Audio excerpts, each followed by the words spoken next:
ॐ ह्रीं ईश्वराय स्वाहा चोदरं पातु मे सदा। ॐ श्रीं ह्रीं मृत्युञ्जयाय स्वाहा बाहू सदावतु।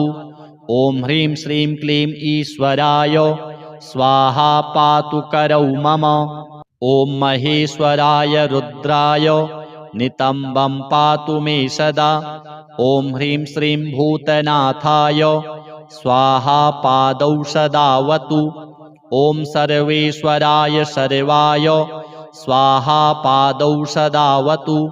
प्राच्यां मां पातु भूतेशः आग्नेयां पातु शङ्करः दक्षिणे पातु मां रुद्रो नैरृत्यां स्थाणुरेव च पश्चिमे खण्डपरशुर्वायव्यां चन्द्रशेखरः उत्तरे गिरिशः पातु चैशान्याम्